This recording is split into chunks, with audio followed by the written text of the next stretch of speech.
Hello, and welcome back to the Build Your Coaching Business Around the 9 to 5 podcast.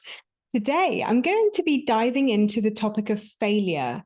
I think it's a really important topic that we dive into because I see lots of life coaches who are going through different types of failure in their business, and they're not necessarily navigating it with the level of self-awareness, self-confidence, and self-respect that they deserve.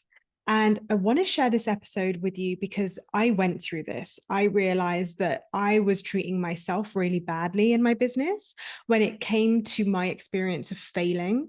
And I know that as a business owner, it's all about failing forward. It's all about putting yourself out there and being willing to get it wrong or do it imperfectly or do it messy.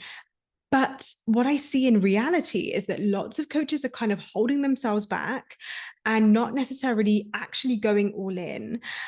And or when they are attempting to do things in their business, the spiral of despair and the absolute attack that it has on your nervous system stops you from picking yourself up and going after it again. And truly, the way that you create success in your coaching business is just by being willing to put yourself out there over and over again as you develop the skill of learning how to sell, as you develop the self-confidence and the self-belief that you are the best coach for your clients and that you know how to deliver and sell a transformation. And as you step into your embodiment of the coach who gets it done. So in my experience, what I've found is that there are two types of failure that life coaches typically experience. I call the two different types of failure self-deprecating failure and circumstantial failure. They're two different things. And if you find yourself relating to the first self-deprecating failure, then the first thing I want to say is to be super kind to yourself. I know I can give a bit of an ass kicking sometimes, and I can be very passionate and empowered. And I never want you to use anything I say against yourself. I simply lay it out on the table so that you can say, yeah, okay, I do that. I'm doing that. I've done that. And now I see another way because I'm only ever bringing you forward. I'm only ever elevating you and inviting you to rise into what you're capable of achieving. But in order to do that, you need to be willing to see where you are letting yourself down unnecessarily, being hard on yourself unnecessarily, not having your own back unnecessarily, like treating yourself with disrespect. Nobody wants to do this on purpose, but I'm seeing this over and over again. And trust me when I say, I speak from experience first and foremost. And sure, I'll share some of my stories, I'll share some client stories. But no, I'm speaking of this because I have been there and I have been through the misery of self-deprecating failure. I have also experienced circumstantial failure. And it's very interesting to watch how I navigated that and how I rose through the ashes, so to speak, so that you can rise through the ashes as well. So, what is self-deprecating failure? What is circumstantial failure? For me, self-deprecating failure is the failure where you haven't really put yourself out there. You haven't really actually applied the work. You haven't actually taken action. And yet you're calling yourself all the names under the sun. You're calling yourself a failure. You're judging yourself as to whether or not you'll ever be good enough. You're questioning if you're good enough to be a business owner, if you can really make this happen.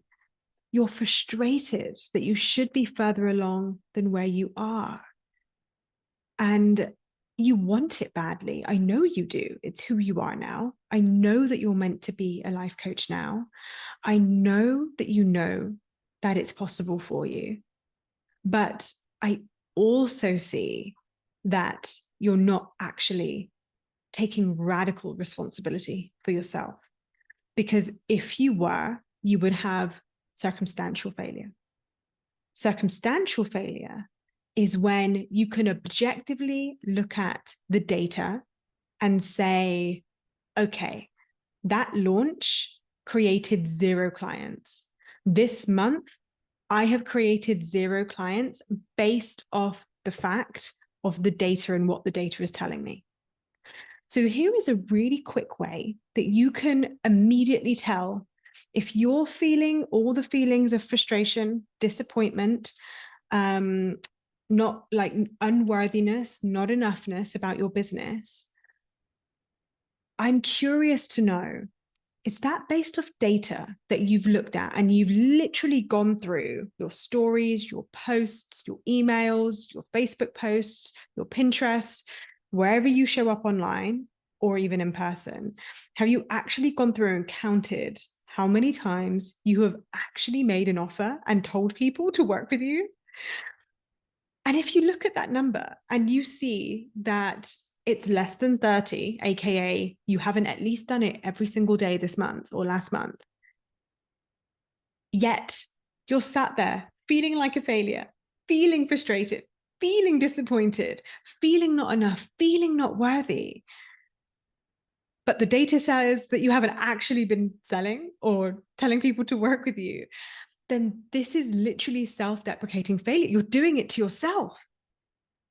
What? Like, I bet you're hearing that and thinking, oh, fuck, yes, I am.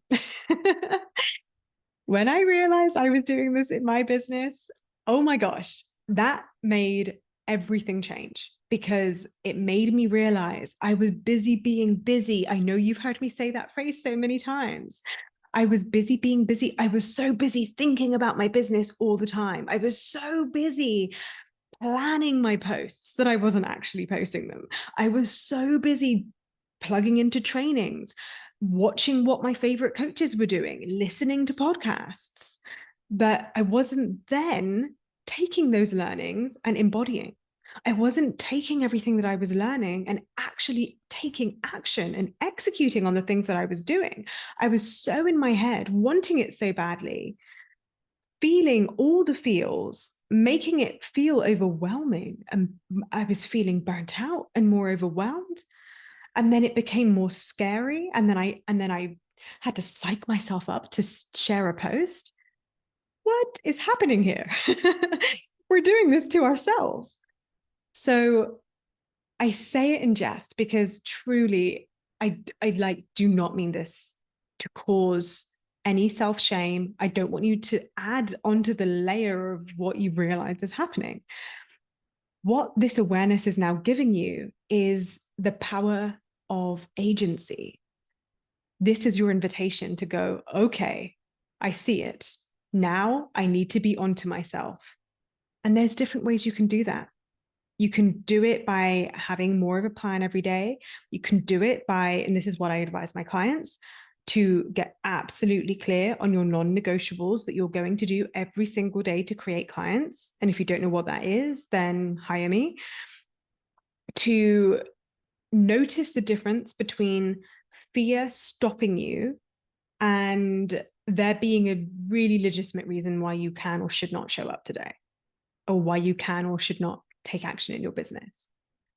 Because the more onto yourself you are, the more you become aware of the impact or the lack of impact of the actions that you're not taking, the more equipped you are to make a radical change and start becoming the coach and the business owner that you know you are capable of being. And if you're still thinking, okay, but I get into these states of empowerment, I get into these states of, I'm just going to do it. And you have these little spikes of energy, of motivation, of inspiration, because you're listening to podcasts like this, and you're waiting for external circumstances like a podcast or like being sick and tired of your day job to actually spur you into action, then you're relying on things that are never going to actually support you in building the business that you want. Because in order to create consistency, you need to be willing to show up even when you're not feeling motivated and even when you're not feeling inspired. So the most important question here is not so much, are you willing to show up when you're feeling motivated and inspired, like you might be right now that you've had this kind of wake-up call, but are you willing to show up even when you're not motivated and inspired? Are you willing to show up and take even a tiny step in the right direction towards growing your business? And if the answer is honestly, well, I don't trust myself to be able to do that, then I invite you to book a consult with me, because this is exactly where I support my clients. One of my one-to-one clients, who is very senior in her 9 to 5 role, she has a full life, as we all do. Like she's got a partner, she enjoys her life fully. And she has a very busy 9 to 5, which often demands her to be working all hours, international hours. And one of the things that we've really navigated is really knowing the difference between busy work and actually what's going to move the needle. We got crystal clear on exactly how she wants to show up, where she wants to show up. We got crystal clear on her offer, so that she knew that when she did show up, it was really simple, really, really simple about exactly what she wanted to sell, what she was going to be talking about, how she wanted to communicate, what she was offering. We dove right into exactly who she's selling to, what her clients are dealing with, where they want to go. So it takes all of that confusion away. It takes all of that uncertainty and all of those excuses that you have away. Because when you have a very clear offer, the next natural step is to tell people about it. It's to want to help people and have people go through that offer with you. So that was the first step. And then the second step is getting clear on those non-negotiables, so that she knew exactly what she wanted to do every day. And then working on the energetic and the mindset of how to navigate even when she wasn't feeling motivated and inspired, because she was playing by a different set of rules. She's not waiting to feel good. She's committed to her business no matter what. That is what real all-in energy looks like. So let's dive in now into circumstantial failure. I said it's when the data isn't matching the desired results. So I have had it where I have created a workshop. I sold my heart out. I was all in. And this is a good litmus test of whether it's circumstantial failure or self-deprecating failure. Because you could have circumstantial failure. Let's say last month you didn't sell any coaching. You might say, well, the data tells me it's a 0, so I'm allowed to feel failure and disappointment. Of course you are. You can feel anything you want to feel, like feel your feelings. That's really important to do. But then what do you do next? Do you stay in that circumstantial failure and turn it into self-deprecating failure because you've used it as evidence of all the reasons it's not working, of all the ways that you're still confused, of all the ways that you don't know what to say to your clients, you don't know what to say when you show up, you don't know how to market? Or do you know how to evaluate the data and say, okay, well, the data said that I didn't sell any one-to-one coaching last month, or I didn't sell the workshop like I had last year. And instead of going into self-deprecating failure, even though my brain really wanted to, like, don't get me wrong here, my brain wanted to sit in the struggle. It wanted to feel sorry for itself. I was totally feeling sad for myself and in my victim. And I did that for like all of a week. That's quite a long time by my standard. But then as I moved through it, I then still had to look at the circumstantial failure and take radical action as the CEO of my business. I had to make decisions about what I was selling, what I want to do differently, how I'm going to show up for the next launch. I had to make sure I had a really clean energy going into the next thing that I was selling, and I wasn't dragging any of those self-deprecating thoughts with me. And I had to be really onto myself. It required self-coaching. It required having some self-dignity and self-respect to look at myself and go, you know what? It's okay. It's okay to fail. It's okay that this was a shit outcome. It's okay that you can hands down say that you put your all into it and acknowledge that there was clearly a gap in the marketing, in the selling, that there was something I needed to develop in my skill set when it came to communicating and really articulating what the problem was that I was solving and what the outcome that I was achieving, and really looking at how I was thinking about my offer, how I was showing up, what energy was I showing up in? Was I really taking up the space that I thought I was? Was I actually selling every day that I thought I was? Or did I think I was? So I went back and I thought, okay, well, I can sit down and look at this because I am the CEO. It's my responsibility to take ownership of my results and to be able to have the empowerment and the belief and the confidence that I can make a change and that I can shift it. And then what happened? Well, I released a new workshop and I had the highest amount of signups that I'd ever had the next time when I went back to selling my one-to-one, because I'm very single-minded. If I'm selling my one-to-one, that's probably all I'm selling in that moment. If I'm selling a workshop, then all of my attention goes into that workshop. So when I went back to selling my one-to-one, I wanted to make sure I had really clean energy, that I reconnected to my offer, that I was really crystal clear on who my offer is for, what it's about, and how I wanted to feel going into that launch. And lo and behold, I had 2 new one-to-one clients within, I think it was 3 or 4 weeks of re-promoting my one-to-one again, when I hadn't really been promoting it because of the previous 2 workshops that I was selling. So this is how quickly your results can change. Like literally, they can change within weeks, and in time within days, and then within hours. And I see this all the time in myself. I see it all the time in my clients. So I'll give you another example. One of my clients last year sold a new program that she had created. And what was fascinating is that she actually did sell it. She sold it to a handful of people. And it was some of the first money she had made in her coaching business. And as it was unfolding, she was so happy. She was in full celebration, full gratitude, full excitement. But when the launch had come to a complete end, it wasn't quite as successful as she had hoped. And she experienced the feeling of disappointment and failure. Notice here, she hadn't actually failed, because failure is truly subjective. But in her heart and mind, she had, because she hadn't quite reached the expectation that she had set.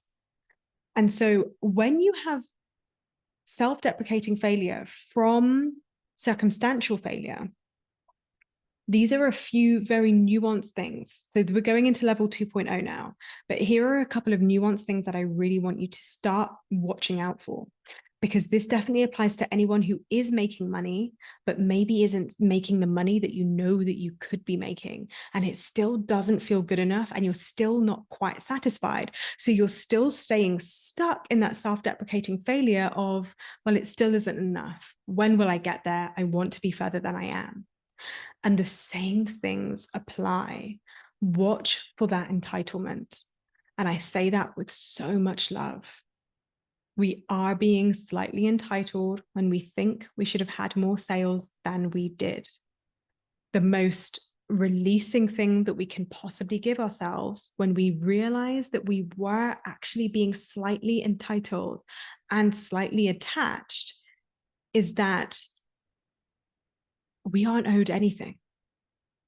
Nobody owes us anything. Nobody owes us money. Nobody owes us the gift of becoming our client. That's not their responsibility. It's ours. It's ours to take responsibility of fully and completely. A bit like in a relationship, right? In a relationship, you can have standards. You can have expectations in the sense of how you expect to be treated and what you expect the barriers and the boundaries of that relationship to uphold, and also what great looks like in a relationship. But in order for us to expect that, we have to be that. We communicate it. A relationship isn't 50-50. It's 100% you and 100% them. But the difference in a coach-client relationship is that it is 100% our responsibility to set the expectation of what we want from our audience and what we want from our clients. And if we haven't done that effectively, We're not going to get the sales that we were hoping for, and that's okay. It simply means that there is a skill gap that we need to plug in. It simply means that maybe you haven't quite got under the skin of your offer and truly understood it inside out. I know that you know the power of coaching. I know that you know how transformative it is. But have you truly practiced actually articulating and communicating what that transformation is? Have you really tried to say it 1,000 different ways? Have you actually practiced writing it in any format, whether it's email, blog, podcast, caption, story? No, it doesn't matter what the format is. You're going to be speaking about your offer in every which way from a million different angles, because you never know which angle it is that's going to attract that client or it's going to land for that client. And it's not your business to know, but it is your business to show up powerfully and take full ownership of taking responsibility for figuring that out. So what is the difference then between attachment to a result and, I guess, like light attachment to a result, or just holding the possibility of a result? Because I think this is when most of the failure happens. Sometimes we gear ourselves up for so much success that we then experience the emotions of failure and disappointment, regardless of what the data is actually telling us. As my client experienced, she'd made sales, but she still experienced failure and disappointment. And that's one of the things that you want to be onto yourself about. Where are you raising the bar so high that it becomes impossible to meet? And I can almost guarantee you're not doing that on purpose. I'll give you an example of this. When I first got my certification, I wasn't really plugged into any other business groups. I had no context of what was realistic for someone who was brand new into the industry. It didn't help that my certification communicated that creating a six-figure business happened by using stock videos from Instagram and scheduling them over the month and just posting really motivational things to say. So my expectations were mismanaged, but that's okay. That was part of my journey. And it definitely encouraged me to look outside of the box. When I wasn't seeing the results I wanted with the information I had available to me, I took responsibility. I didn't blame the program, because clearly that must work for the program, but that clearly wasn't going to work for me. I wasn't satisfied with trying to do the same thing over and over again, expecting different results.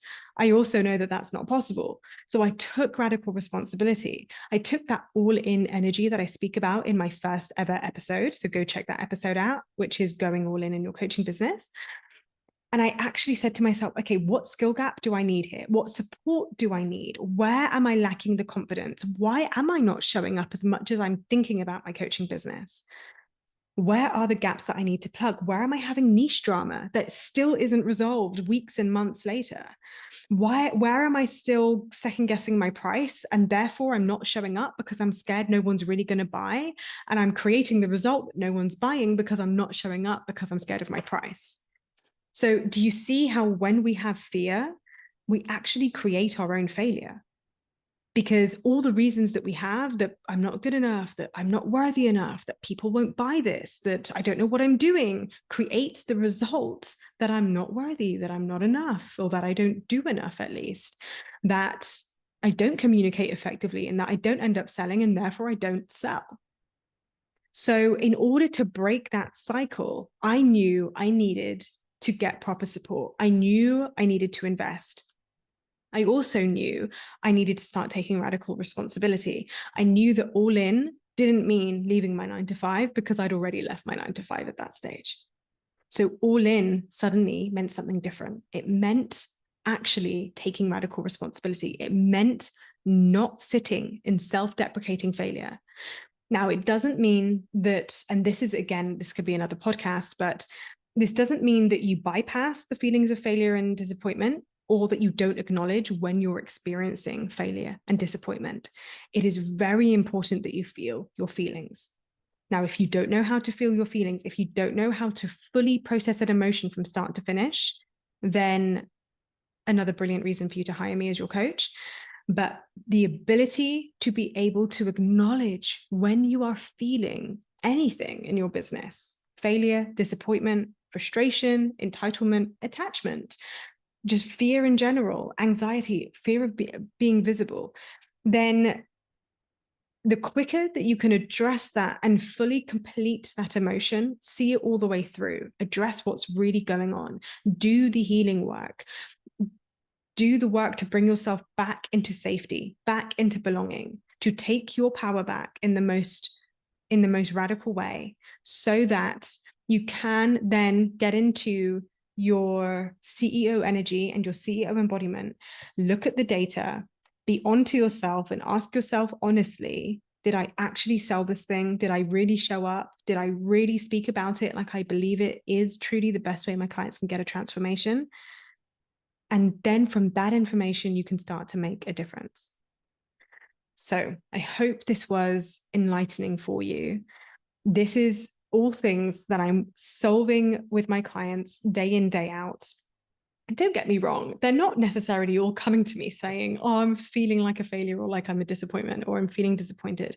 That those words in and of itself actually rarely come up. It's often when there's been a launch, when there's been a zero sales for that month, but they learn, and something that I teach them, and that you've kind of learned here as well today already, is that there is a huge difference between self-deprecating failure and being in your victim and staying there, versus acknowledging when you're in your self-deprecating failure, having the radical responsibility to give yourself the graciousness, the self-love, the healing, the awareness, the work to complete that emotion, so that you can look at the circumstantial failure and make empowered decisions as a CEO of your business.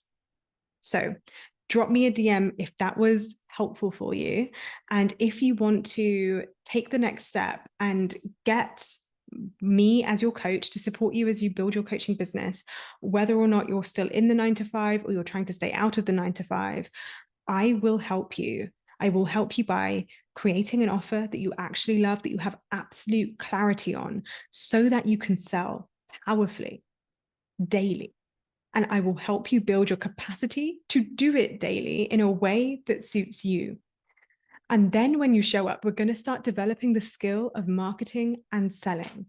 Whether you've never sold life coaching before, or whether you've actually sold some life coaching, but you want to make it more consistent, you want to make it more reliable, and you want to create a process where you know what you're doing every day, and you know how to show up, and you know that if you do X, Y, Z, it will create ABC, then we will do that too. And whilst we're doing that, we will navigate anything that life and business throws at you.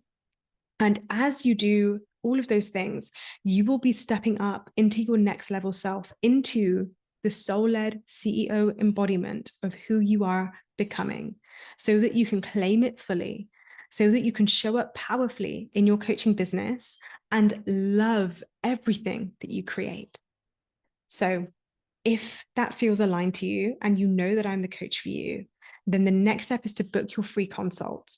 On that call, which is a no pressure consult call, I will get a better feel for what's going on in your business, where you are now, where you want to be. We can talk about some of the failures that you've been experiencing if needed, and some of the things that have been holding you back and keeping you maybe in that self-deprecating failure, and or looking at some of the circumstantial failure and helping me see where we can tidy some things up in your business, whether it's your offer, your pricing, your sales, your marketing, even your delivery when clients are working with you. Then if it feels like we could be a good fit, if we're feeling the connection on the call and I'm seeing that I can absolutely support you in your coaching business, I will then introduce Thrive, my one-to-one program, to you. And you can hear it from the horse's mouth, so to speak, and I will tell you a bit more about it. And then if in our connection, in hearing about the program directly from me and seeing how it's going to support you in your business, if that still feels aligned and I'm feeling the alignment too, I will make you an offer and I will invite you to work with me. And if you want to say yes, we can be started within a week. And we can have your 2-hour CEO strategy session, which kicks off our 4 months together. And we can literally dive right into your business in that 2-hour session, and we will get you started with a bang. And if it's a no, then I fully respect that, and I'll let you go on your way.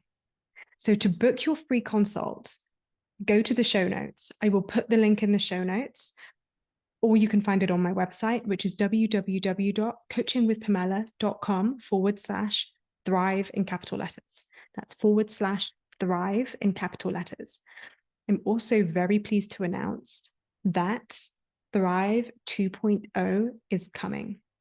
It is an upgrade to the current program that you get access to give you all of the trainings and workshops and philosophies, or sorry, let me rephrase that, to give you all of the trainings, the tools, and the philosophies that you need to sell one-to-one coaching and build your coaching business.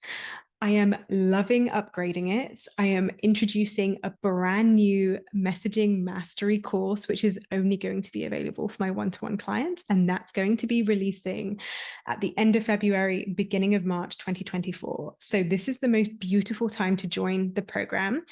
And if you join in February, you will have access to the Legacy Thrive, the OG program. If you join in March, you will only have access to Thrive 2.0. So I'm so excited to meet with you, and I'm so excited to hear how this message landed for you, and if this supported you in thinking differently, in stepping into your power, in remembering that you are the soul-led CEO and everything you need is within you. Thank you so much for joining me today, and I can't wait to see you in the next episode.